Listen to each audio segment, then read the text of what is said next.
હવે અત્યારે ચર્ચામાં આપણા એક્સપર્ટ જોડાઈ ગયા છે નિર્મલ બેંક સિક્યોરિટીઝના અમિત ગુપ્તાની. અમિતજી, સ્વાગત. Very good morning. અને ખાસ કરીને જુઓ, છેલ્લા 2-3 દિવસથી આપણે પ્રયાસ કરી રહ્યા હતા 25,950ની ઉપર ટકવાનો. વેલ, શરૂઆતના પોણો કલાકમાં તો આપણે એ જે 3 દિવસનો જે હાઈ બન્યો હતો એની ઉપર છીએ. અત્યારે પણ આપણે 26,000ની ઉપર ટકી રહેવાનો ખાસ પ્રયાસ કરી રહ્યા હતા. અત્યારે તો સફળ નથી થઈ રહ્યો, પરંતુ જે પ્રકારે 20 દિવસની મૂવિંગ એવરેજ પણ ત્યાં પ્લેસ છે 26,030-35ની આજુબાજુ, તમને લાગે છે આજે એક તેજી આપણને અહીંયાથી યથાવત રહેતી જોવા મળી શકે? બીજી તરફ બેંક નિફ્ટીએ આજે છેલ્લા ઘણા દિવસો બાદ 20 દિવસની મૂવિંગ એવરેજની ઉપર કમ્ફર્ટેબલી પ્લેસ થયો છે. તો આ બંને માટે આજના દિવસે હવે કયા લેવલને ખાસ તમે અહીંયાથી વોચઆઉટ કરીને ચાલશો?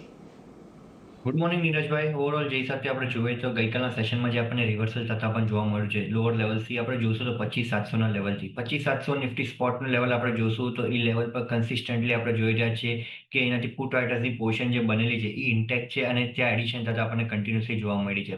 જ્યાં સુધી 25,700ની પુટ રાઇટર્સની પોઝિશન લિક્વિડેટ નથી થતી અને ડાઉન સાઇડમાં શિફ્ટ નથી થતી ત્યાં સુધી મેજર કઈ નથી આપણને ઇન્ડિકેટર નેગેટિવ સાઇડ પર જોવા નહીં મળે. સાથે જ આપણે જોશું તો ગઈકાલના સેશનમાં જે બીજી વસ્તુ આપણને જોવા મળી છે પીસીઆર હોય બી આપણે જોયું તો 0.71ના આસપાસ આવી ગયું હતું, જે એક ઓવરસોલ્ડ ઝોનમાં આવ્યું હતું. એનું બી એક રિવર્સલ એક્સપેક્ટેડ હતું.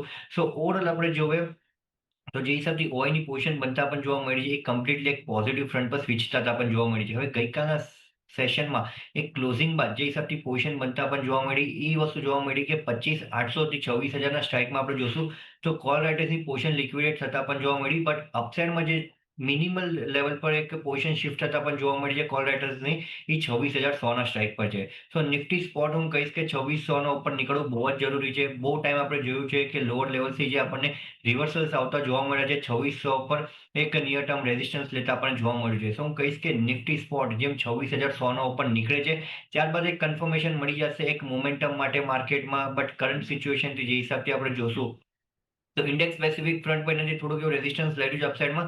બટ સ્ટોક સ્પેસિફિક ફ્રન્ટ આપણે જોશું તો બહુ બધા કાઉન્ટર્સમાં ગઈકાલના સેશનમાં એક શોર્ટ કવરિંગની રેલી આવતા પણ જોવા મળી છે અને એના સામે જ આજના દિવસમાં એક કેરી ફોરવર્ડ બાઇંગ થતા પણ જોવા મળ્યું છે, જે એક સ્ટ્રોંગ સપોર્ટિવ બાઇંગથી આપણને રિવર્સલ્સ થતા પણ જોવા મળે છે. જેના લીધે લાગે છે કે માર્કેટમાં સ્ટ્રેન્થ છે, લોંગની પોઝિશન હોલ્ડ રાખવી જોઈએ.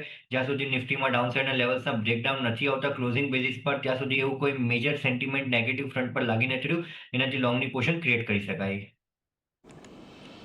અહીંયાથી લોંગની પોઝિશન ક્રિએટ કરી શકાય એટલે ખાસ કરીને એના પર ધ્યાન રાખજો. એક પોઝિટિવ મત ત્યારે આપણને માર્કેટ પર ઓવરઓલ એક બનતો દેખાઈ રહ્યો છે, એટલે એના પર એક નજર રાખીશું. વેલ, આજના દિવસે હવે જો